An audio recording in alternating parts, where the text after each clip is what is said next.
Alright, welcome back to another video. It is Flannel Friday today, and if you don't know what that is, pretty much for the last 3 weeks from the shop we've been doing a flannel gravel ride. So basically it's just like a normal hour to an hour and a half gravel ride from the shop, but it is mandatory that you wear a flannel shirt. You can either go full baggy, some of the boys go full baggy. The last week I think I had some black shorts on, I had my flannel shirt, pretty much everything else, and then we just kind of rip around the trails and kind of just go on an adventure on the Flannel Friday. So yeah, this week's Flannel Friday ride is this afternoon, but I thought that we would do a little bit of a review because I've ridden this bike pretty much non-stop for the last month and a half.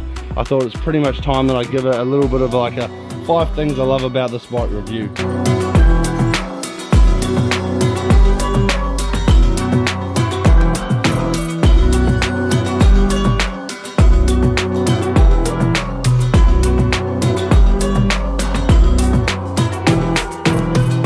Right, so the first thing that I love about this WINSPACE is just the tyre clearance. So when I first built this up, obviously I was a roadie, never had a mountain bike, never been into mountain biking, so I didn't know a hell of a lot about tyres. So Dom told me he was running 45mm Shoreway G1 all-rounds, which are the tyres I ended up with, but he's running 45s. I was like, oh, that's probably a little bit too much, I probably don't need 45s, because I was real worried about like rolling on the road, and like until you get one of these, you don't actually realize how fast you can ride these on the road. So I ended up going with the Shoreway all-round G1s in the 40, but I definitely think it would have been better to go a little bit wider with definitely some of the stuff we did in the weekend. Like we were going through some real like rugged terrain around the coast, and some of the rocks were real pointy, and obviously the bigger the tyre you have, the lower the pressure you can run, and that obviously tries to prevent you from getting flats. I have actually tubeless these since the first video, so these are tubeless now. So these are all tubeless up. I rode the entire weekend with them tubeless and I haven't had any problems.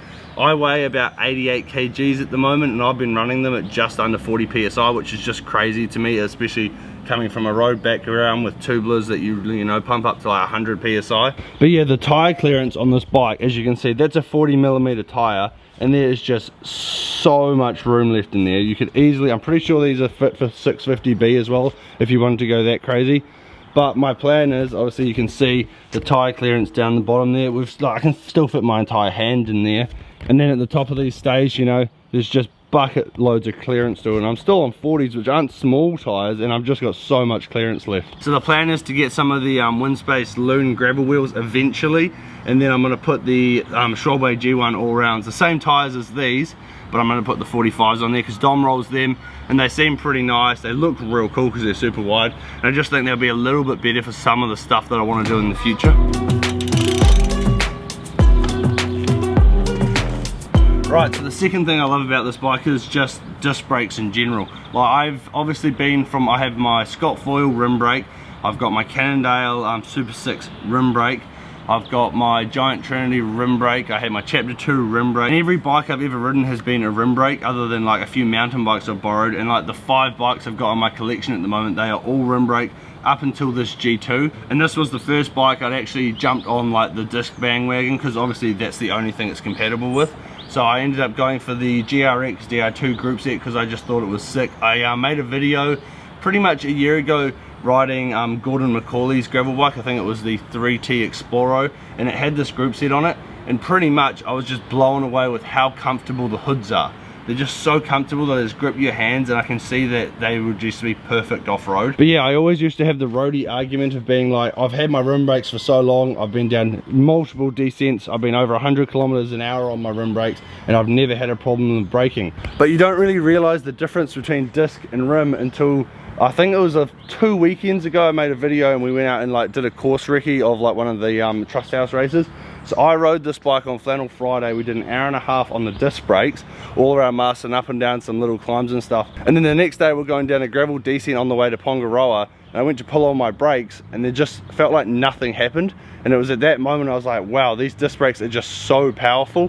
And it's like, I probably will be going to disc brakes on my next road bike. I can now understand like a real world situation why they are so much better and how they are so powerful, because like I went to pull on my brakes and I was like, geez, this is actually like, I'm having to pull hard with my hands. Like when you just go onto the disc brakes like this, you're literally just pumping the fluid, and it's just so easy, especially with these GRX ones.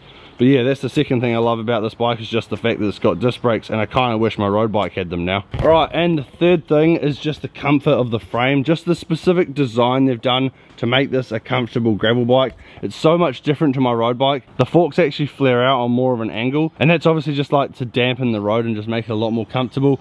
It's got the drop stays at the back. Everything on this bike is pretty much designed for comfort.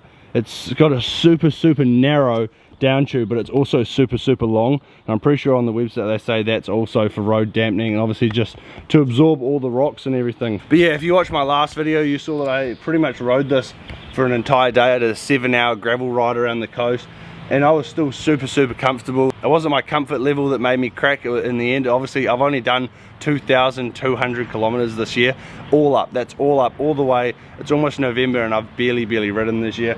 And then I jumped on the G2, did a 7-hour ride, 155k, and I just felt really good the whole time. The only thing that let me down was my fitness, obviously, because I haven't been riding.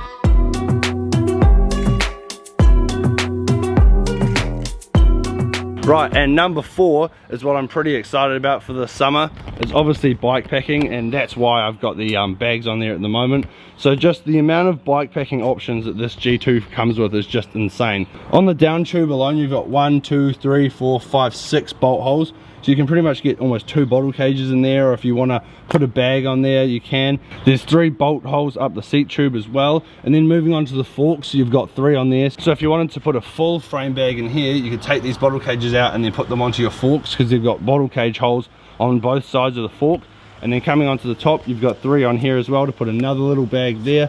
The options on the G2 are just limitless. So I've been playing around with my setup for a wee while, kind of the last few weeks. The first thing I got was this Rafa bag. It's the yellow Rafa bag. I think it's a 2 litre. And then the next bag I got is this, I think it's a 4.5 litre frame bag. So it just kind of sits in there like that, and this is where you'd put like all of your food and most of the stuff you need for a big day. It's pretty accessible for everything you need during the day, whereas this backpack that I got is a 10 litre, and obviously there's bugger all in it at the moment, but you undo these 2 straps, and this is where you put all your camping gear, your spare clothes. Kind of just sits in there, and then you tight it up as big as you can, and look how far out it goes. It pretty much goes, I think you can have it all the way out to here, so it kind of hangs out there. It does flap around a little bit, but that's kind of just what you get with bike packing.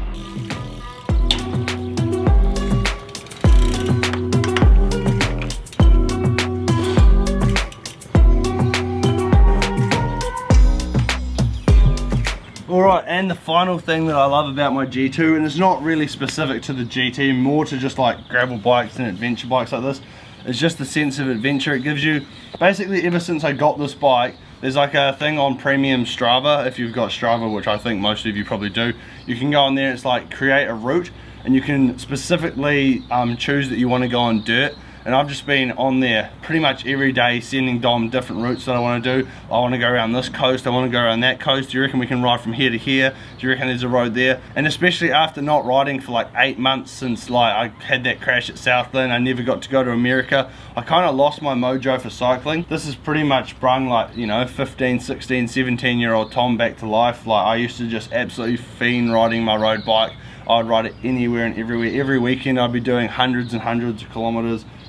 I would just do anything to ride my bike. And then I kind of got caught up in, you know, how much power can I do for 5 minutes, how much power can I do for 20 minutes, and just training, and kind of lost that sense of adventure that is cycling. Probably the best thing out of everything about buying this gravel bike is just kind of the sense of adventure and kind of like being a kid again basically, and just kind of looking around and exploring New Zealand, which is absolutely sick. But yeah, that's my very uncomprehensive review of the WINSPACE G2. Just some of the things I love about it, and I've really been enjoying riding this bike. It also really helps upskill yourself, I guess, because you're constantly riding on like gravel and limestone and stuff. You're just constantly upskilling yourself. They're just awesome little bikes.